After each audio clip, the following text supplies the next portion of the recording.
I find most important when I relate to the teachings of the gurus is that how can we really apply it to our lives? Some of these concepts are very easy to understand and easy to apply. Some of them are very lofty, especially when we start from the time of Guru Har Gobind, and then we go from the 6, 7, 8, and to the Khalsa, to the teachings of Guru Gobind Singh.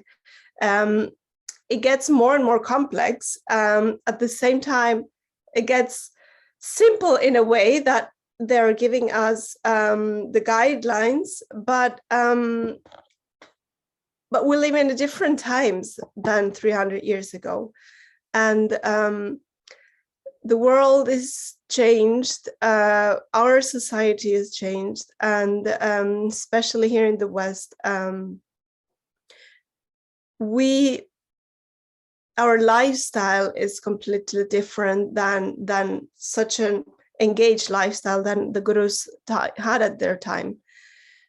But at the same time, what I find really, really important is that the building blocks that they laid for us, all of these concepts were really so that we could live in this Aquarian age with all the tools that we need. So that's what's my exploration today. I hope you find some things that maybe you see in a different light. There's nothing new if you are already an old-timer and you know about Miri Piri, but I may try to bring the focus from a different point of view than it's usually brought. So for those of you who are not really familiar with the concept of Miri Piri, let me just start back at the time of Guru Nanak, when he, as the first guru who made the institution of this Dharma, he created one of the most important institutions that he created, and then it was developed by the subsequent gurus, was the concept of the langar, the eating through equality, sharing a meal, all the high and all the low sitting together on the floor and sharing a meal, which was a revolutionary concept back then. And the concept of the langar, sharing this meal, the kings and the lowly, the castes, all the castes together, was also brought at the same time that the concept of what later will become Piri, which is the wisdom, the sword of wisdom. And we see this on the Deg Teg that was used as well in the time of Guru Gobind Singh. But Guru Nanak actually started this when he would work on the fields even after he became a guru, and he was traveling all over the world, sharing his beautiful teachings and poems and songs. He would still go back to his village and work on the fields, and really keep that humility that it's not only talking about lofty and spiritual things in our lives, but also applying them in our everyday life, and keeping that humility of putting our hands on the earth and planting our own food. So when by the time of Guru Arjan, trouble started to appear with the Mughals, and the Emperor Jahangir had issues with him and the scriptures. He wanted certain parts to be removed, and Guru Arjan Dev Ji, he refused to do that. So he was killed, in a nutshell. His 11-year-old son, Har Gobind, became the next guru. And this was in the year 1606. From his early childhood, he was trained in martial arts. And when Baba Buddha came to crown him as the next guru, you can imagine an 11-year-old. My older son is 11. And with such a wisdom that he had, he was brought the traditional ritual items to be crowned, a woolen thread and a coconut. And he said to Baba Buddhaji, he said, no, bring me a sword. Everybody was concerned because it had always been done in one way. And now this 11-year-old is challenging all the ritualistic way how it was supposed to be. And Baba Buddhaji so brings the sword and he straps it to his left shoulder.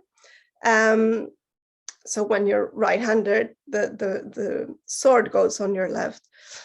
And so he realizes of the mistake he had gone. And as he's approaching the Guru Hargobind, to change the side, the Guru touches the sword and says, leave it where it is, bring me another one.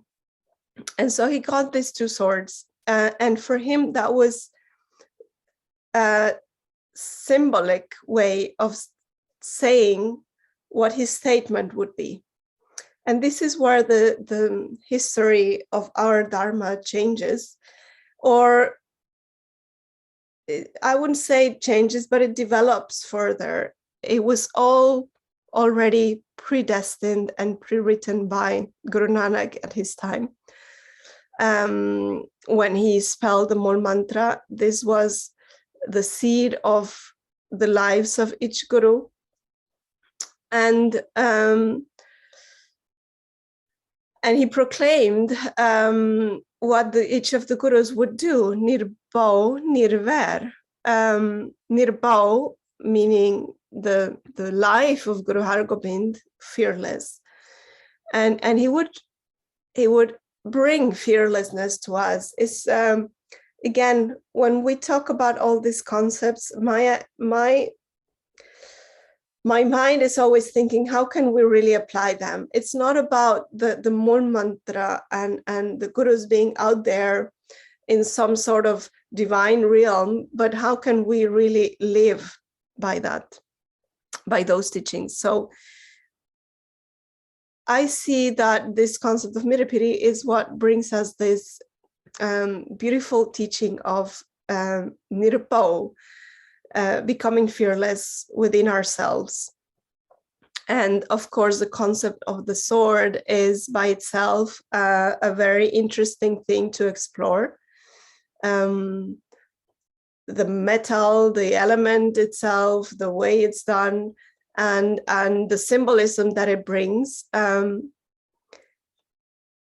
which makes some people uncomfortable, of course, because of it being a weapon, and how the shift from the whole Sikh Dharma changes the narrative then, and transforms itself moving forward into that development that would end up with the Khalsa, which was the seed that Guru Nanak had brought into bringing it into the flower and to the fruit that would live on from generations onward, and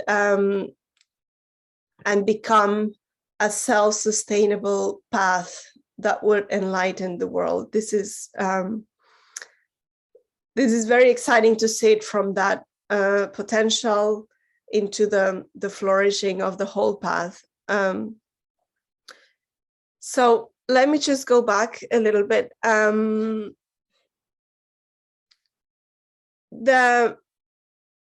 When these two swords were strapped around the Guru on his sides, he proclaimed the meaning of them. And always, and this is also an interesting concept that is always saying Piri comes first before Miri. And let's just go into looking what's the meaning of Miri, what's the meaning of Piri, before we can talk about why the order given by the Guru in this way. Miri, it means, it's coming from the Persian or the Arabic mir, which means commander or prince. This is what we call the temporal seat or the temporal sword or authority. And Miri means being engaged in the world, in everything that's happening within this realm.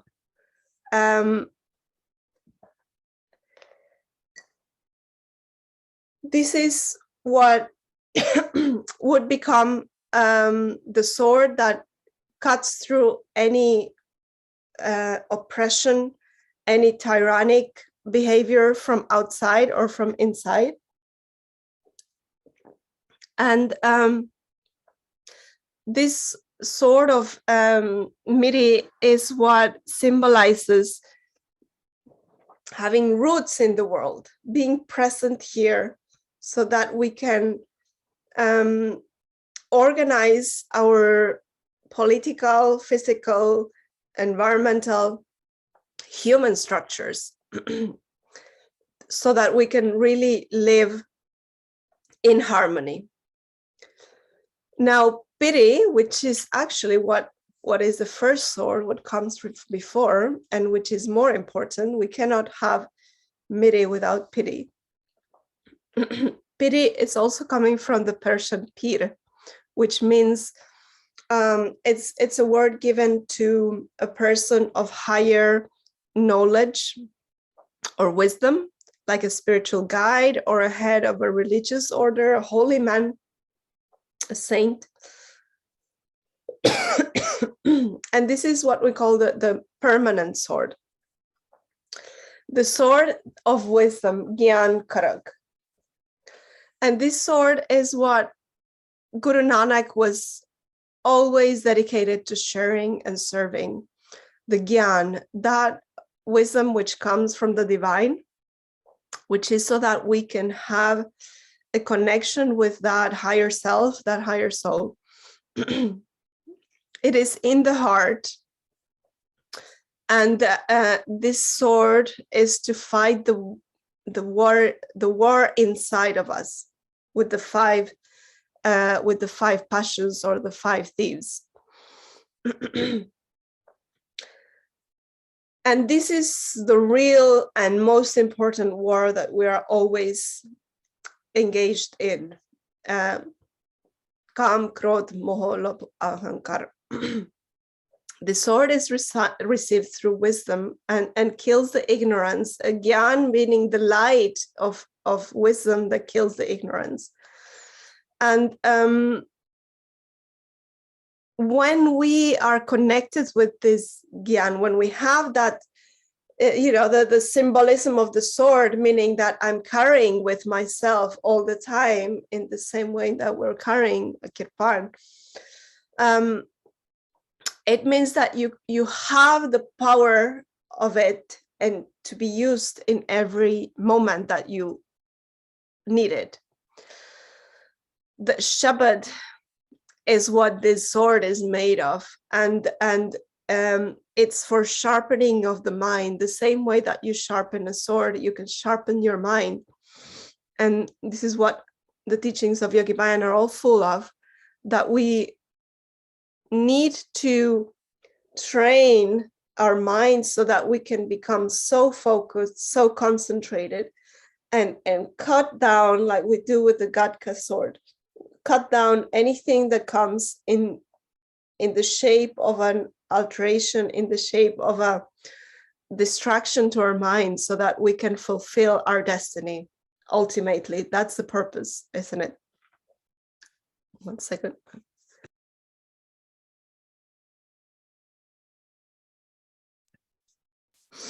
So when we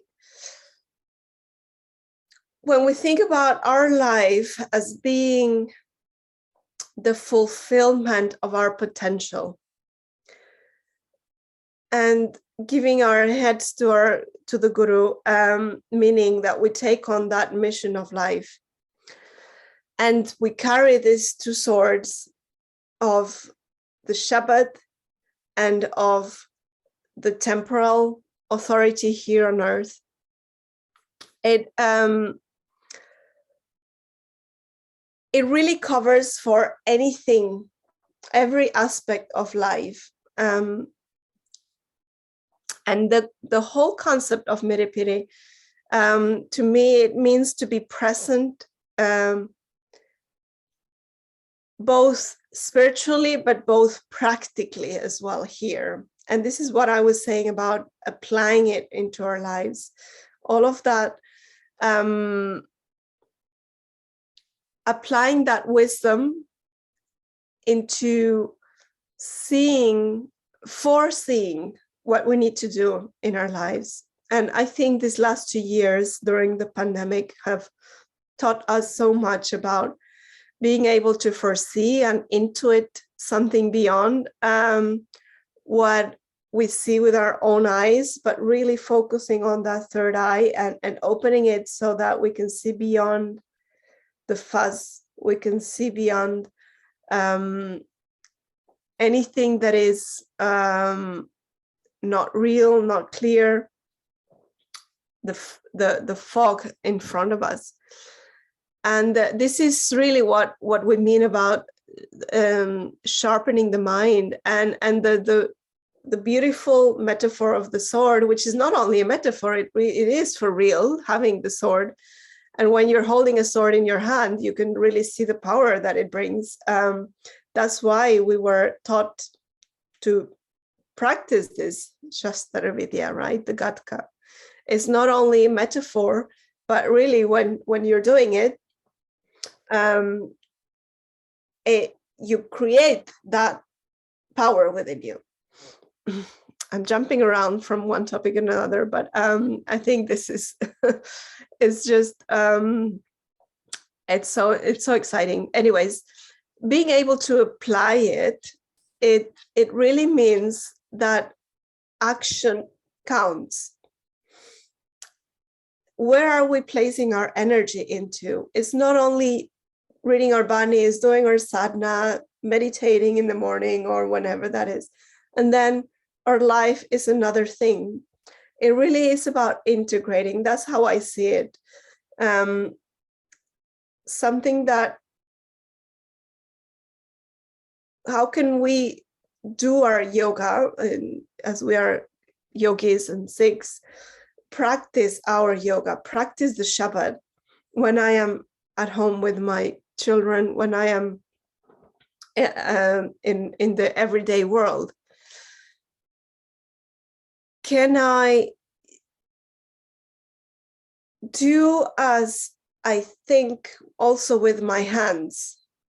And in a very, and I see these concepts so much intertwined. That is a very organic development from Piri to Miri. Because if we don't have Piri before Miri, then it becomes, it can become in a way dangerous, or the power of the Shakti of Miri can come out of hand. And that's why, as our teacher Yogi Bayan always used to say, Bhakti comes before Shakti. It is so important that we have that humility to see God within all, God within ourselves, so that we can really understand the power of Shakti. Shakti being that power, the atomic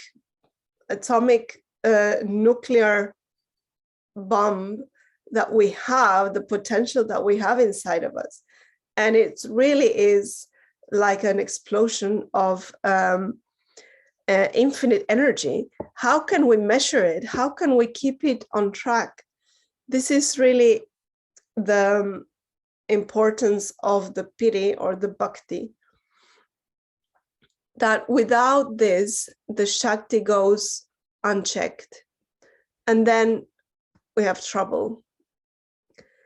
And this is why the institution of the Dharma, the Sikh Dharma, started from the time of Guru Nanak with a long tradition from gurus, from all the gurus really, but if we're talking about the transition on the sixth guru, from 1 to 5, we always find the stress is always on the Piri, on the humility, on seeing the doer, seeing God, and realizing that God is within. It's not somewhere outside, it really is within.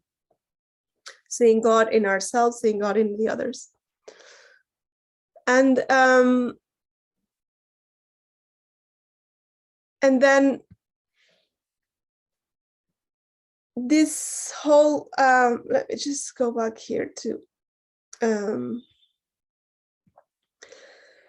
how can we apply this Piri? It is actually through Miri.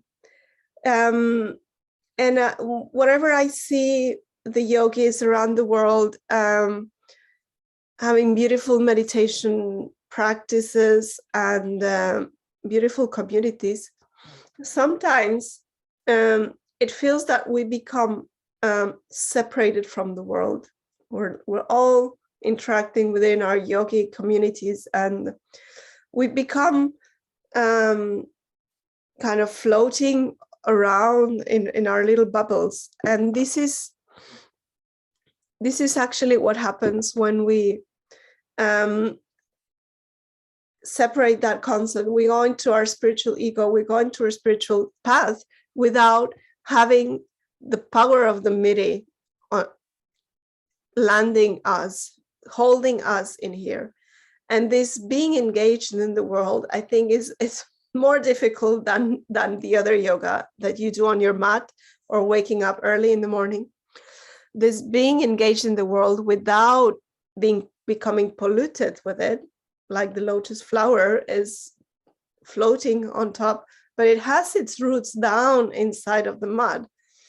This is really important, that we're always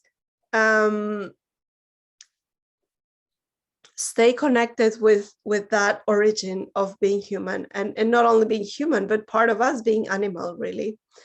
I deal a lot with every aspects which are related about birth and birthing mothers and pregnancy, and so this being, I just want to bring a little connection here, because I see how beautiful birth is, a very spiritual expression of the human, and it can be a very beautiful and elevating experience for a woman.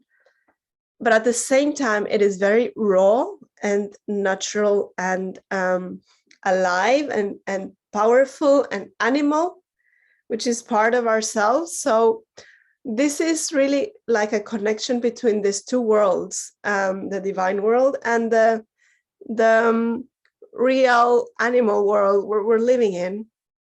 And in the same way, I think this concept of Miri Piri is is calling on ourselves, so that we can connect this through our everyday life. It's not separating my yoga and then my life, but really bringing my yoga into my life.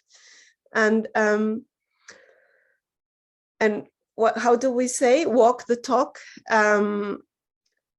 Not only talk about lofty concepts in the yoga class or in the Gurdwara, but really how can we apply this when we are talking to our children and when we are dealing in our businesses?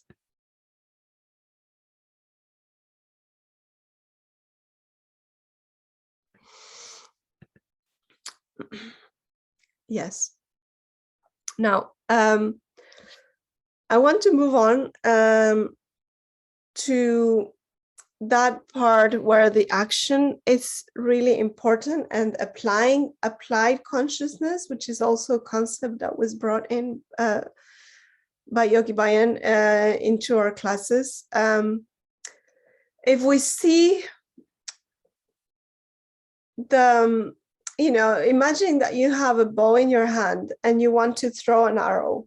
You're always pointing at the direction of the arrow, at the direction where you want to go, and your mind is focused there. You're fully concentrated.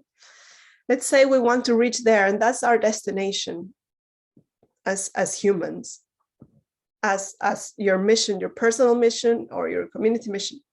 So you have a destination. It has to be very clear where or which direction it is that you want to reach, even though you don't know what will happen there when you reach there, or what it looks like, or what you will look like even there. But the direction where you're going has to be clear. Otherwise, you're just a boat which is roaming without any orientation. So you have the direction. The direction is divinity. The direction is purity, piety, the qualities that the Guru have brought to you. Yeah, the direction is peace, peace within ourselves, peace within the earth. How do we reach there? And so the Guru lays down all these 10 steps towards that. But if we could bring it into 3 steps, action comes, and through action, actually, action being also an outcome of equality. What is above is below. Again, connecting both worlds. And in this year, especially when we have 2022, we have so many twos, the polarities enhance so much, them versus us, the good ones and the bad ones. It's all black and white, really. Now, the equality is really about blending those 2 opposites and bringing it into the middle ground, into that neutral field where there is no judgment. And through equality, through seeing all equal to myself, not higher, not lower, we can reach the next step. We're going from 3, 6, 9, which would be grace. And grace being, in a way, I'm exploring it in a way that it's double equality. So grace really being that divine quality which connects the above with the present here and now. Action, graceful action, we can say that. That through my everyday life, I relate to myself and to the others through graceful action.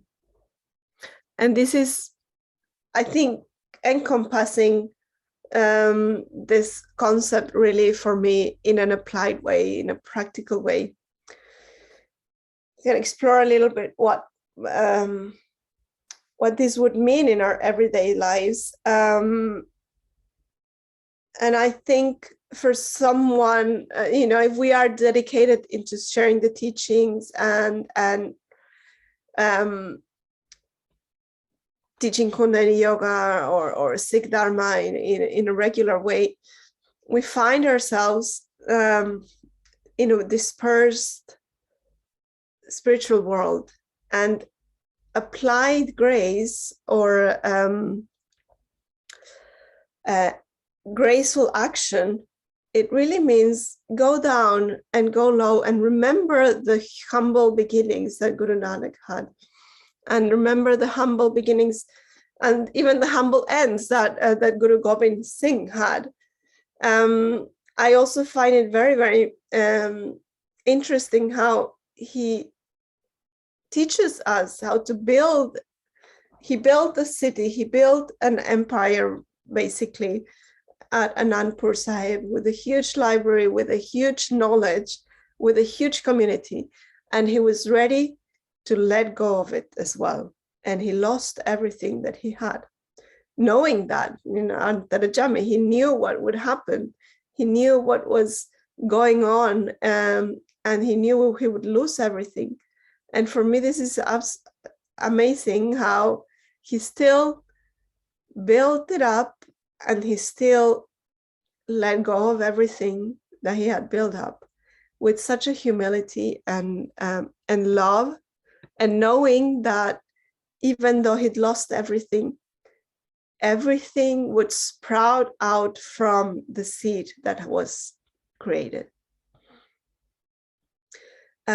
without even having any doubts that it would bloom again. And 300 years afterwards, here we are, sharing all about their teachings, even though for a moment it was all seemed to be lost forever.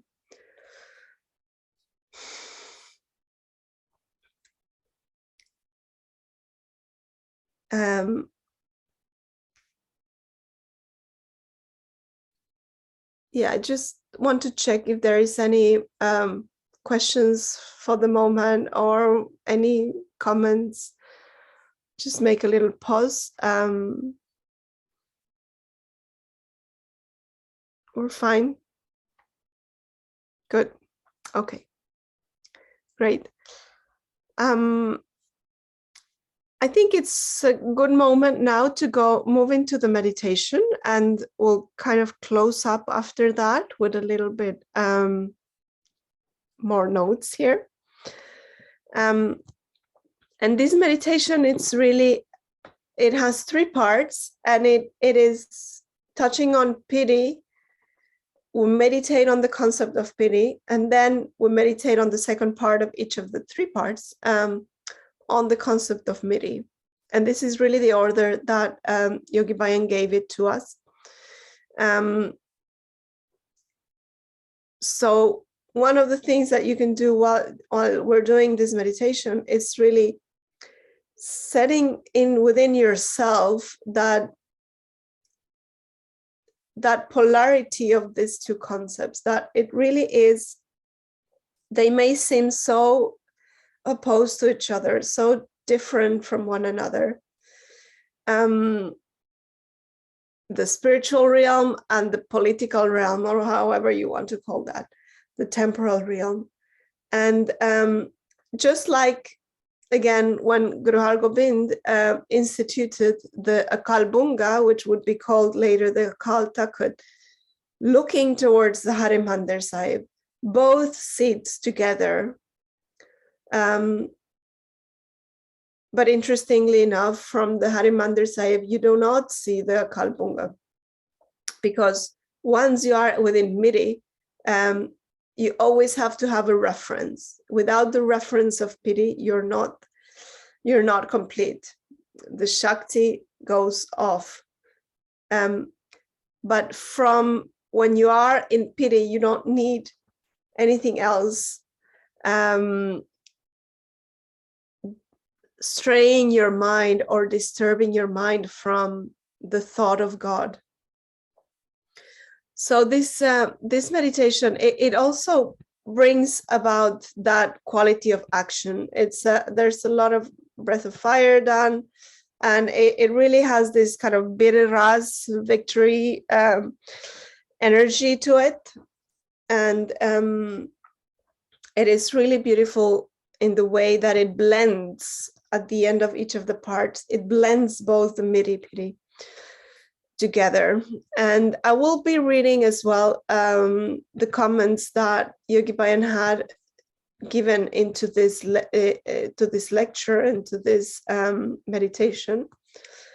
It's called Meditation Series to Develop State, Status, and Statement. What do we stand for in life? Now sit up straight. We'll chant the Om Namo Gurudev Namo to tune in for this meditation. So bring your hands to prayer pose.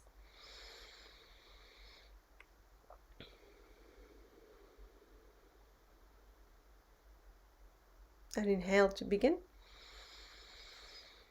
Om Namo Gurudev Namo.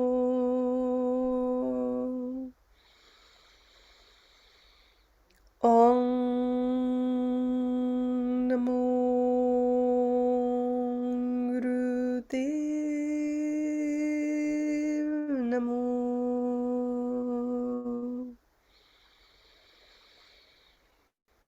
Om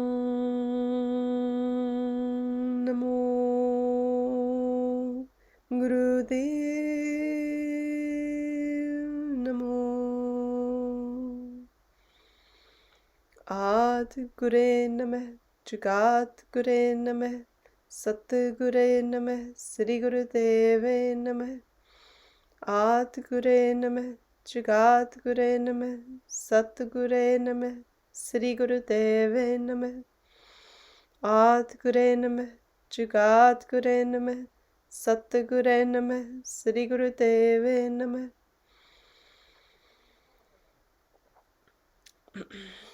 Okay, for the first position, your right hand will be, both hands will be facing up. Right hand will be in front of you, 30 degrees forward up. And the left hand will be right next to your shoulder, like a little bit holding like a cup. The other hand, the palm is more open than the left. So right hand is 30 degrees up there. And start with the breath of fire. Your eyes are closed.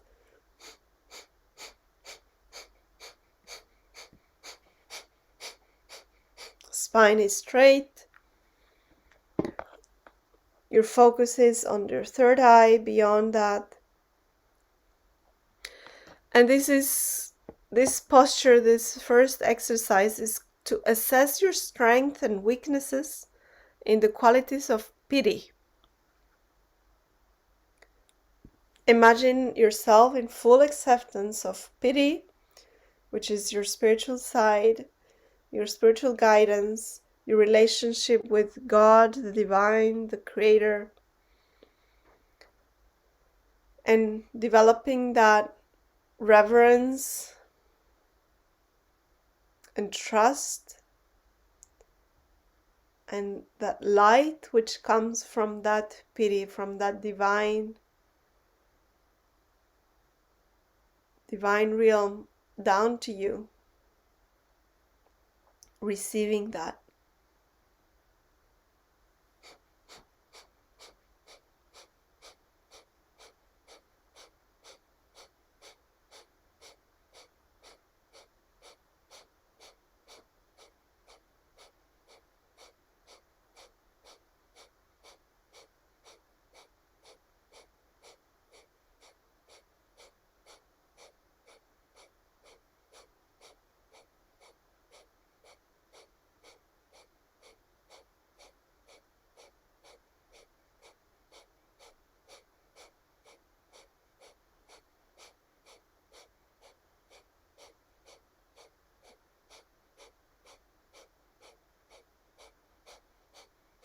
Sharpening your mind towards God and Guru.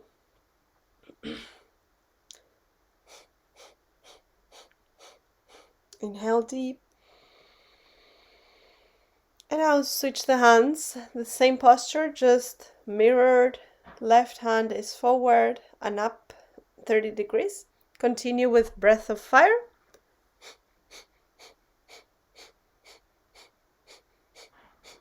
And now assess your strengths and weaknesses in respect of the qualities of Miri. Accepting your real political, social, dharmic side, to your goals in life, responsibilities in life.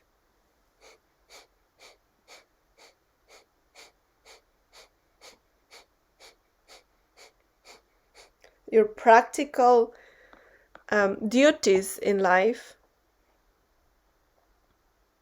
confident within yourself that God supports you and sharing your light in all of your practical duties and manners. When God is within your heart and your mind, then it will come through to be applied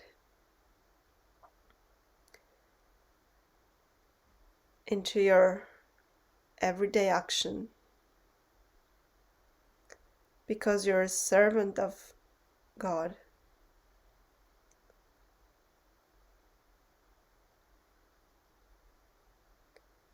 Because your every breath is God's breath. And everything you do is towards God. When you cook a meal, when you clean your house, it's all God's house and God's service.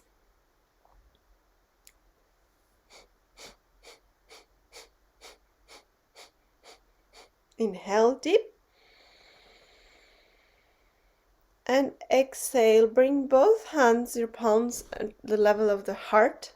And here start doing circles like this, outward circles. I will play music, the tantric heart. So you're going to be doing one movement around the heart. It's like every hand will move towards its side with every har. And you're chanting along with it. Every circle is one har. And at the same time, you are combining both Miri and Piri together, visualizing their merging to one another.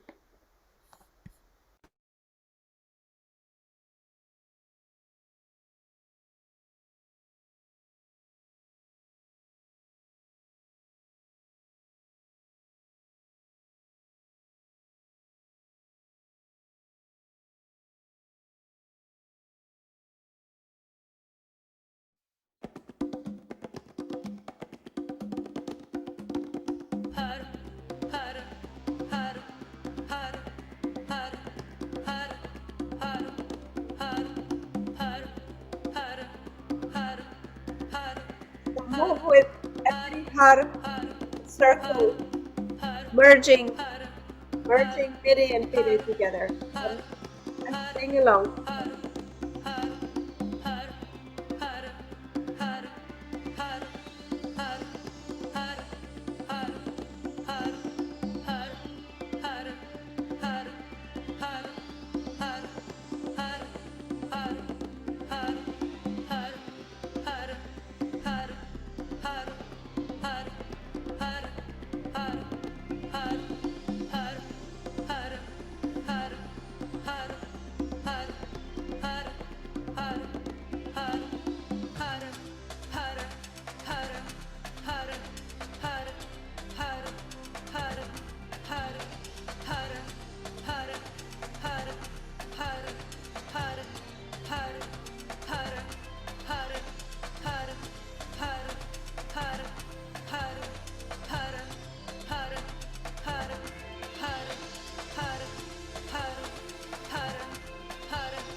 Inhale deep. Exhale. Relax the posture, and now bring your hands, your elbows are by your sides, forearms parallel to the ground, palms face each other, and bring them into a fist. Only the thumbs are up. And here you're going to be doing circles with your thumbs out, from forward, out, in, and with breath of fire. At the same rhythm, your thumbs are moving with the rhythm of your breath.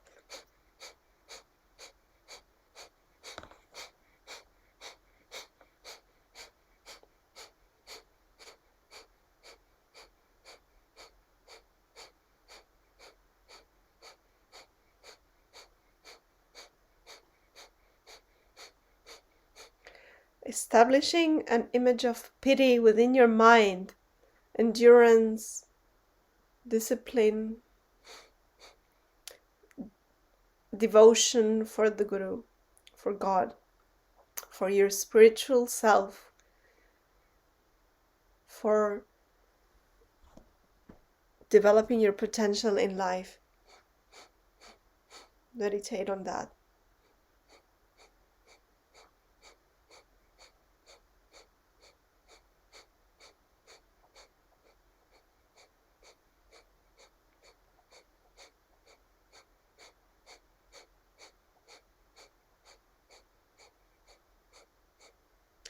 Continue the same way, but now with cannon breath through your mouth.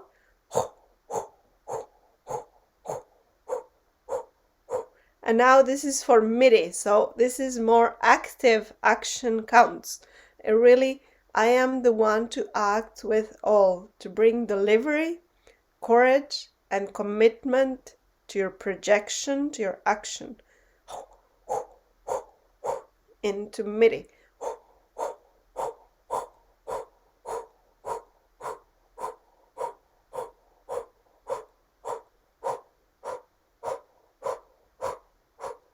I deliver whatever God gives me and puts on my plate and guides me towards, I will deliver.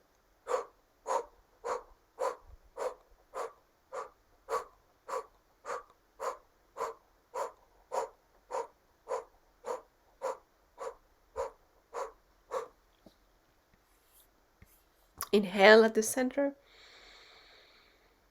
Exhale, and you will continue with the same movement, now chanting Har, again with the tape, and bringing both Miri and Piri into a balance within your life, within your projection, within your heart.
And inhale deep.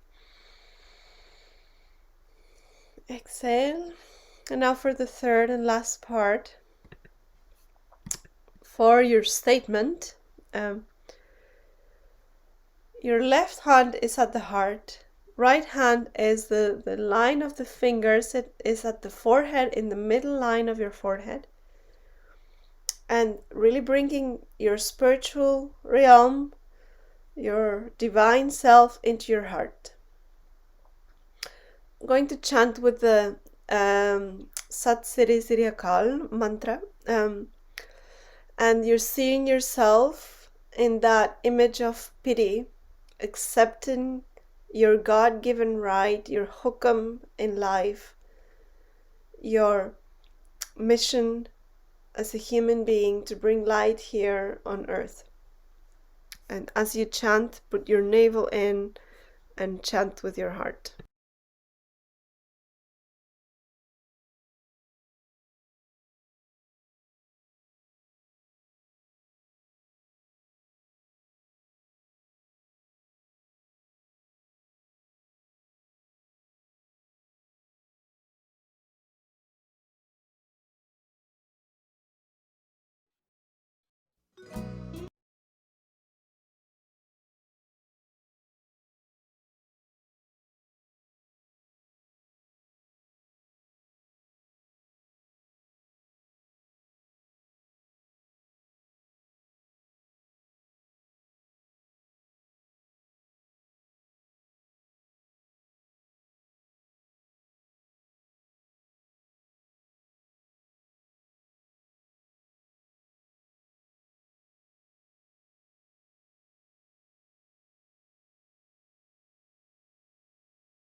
Inhale, open up your heart.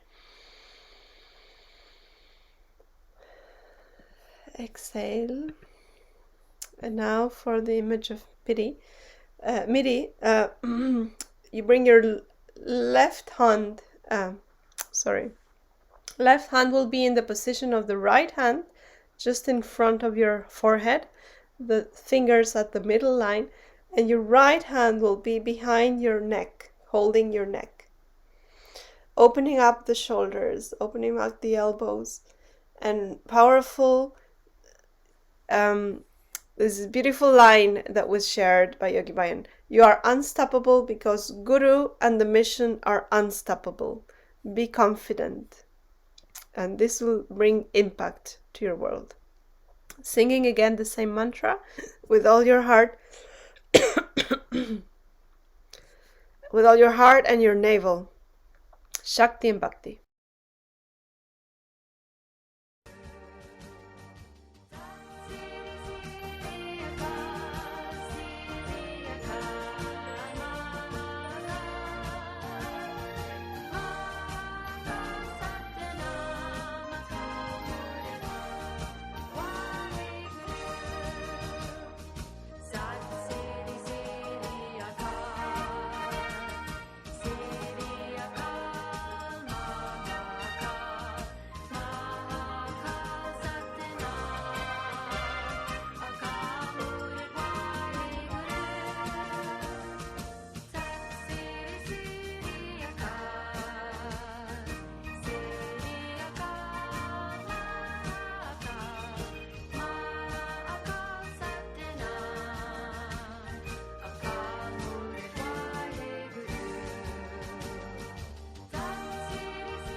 Inhale deep. Hold the posture, open up. Exhale, relax your hands. And make a prayer in your heart that we all may fulfill these basic qualities given to us by the Guru, Miri and Piri, to bring God into our actions and to remember the divine in our every breath,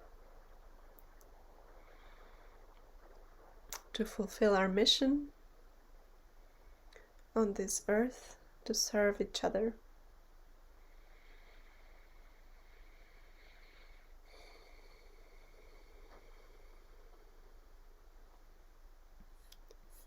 and to carry the strength of our soul through our businesses and through our lives. Bring your hands together to close the session.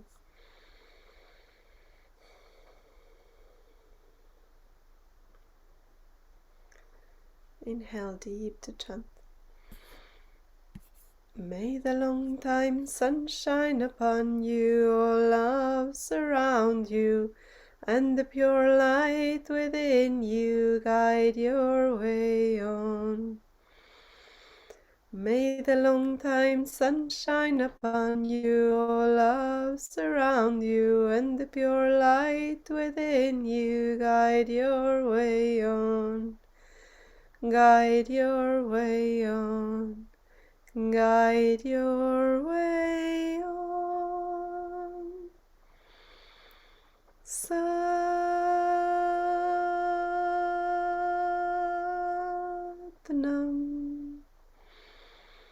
Satnam.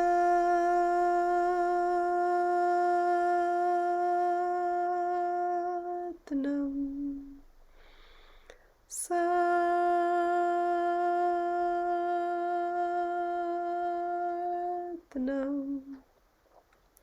Waheguru ji ਕਾ ਖਾਲਸਾ, ਵਾਹਿਗੁਰੂ ਜੀ ਕੀ ਫਤਿਹ।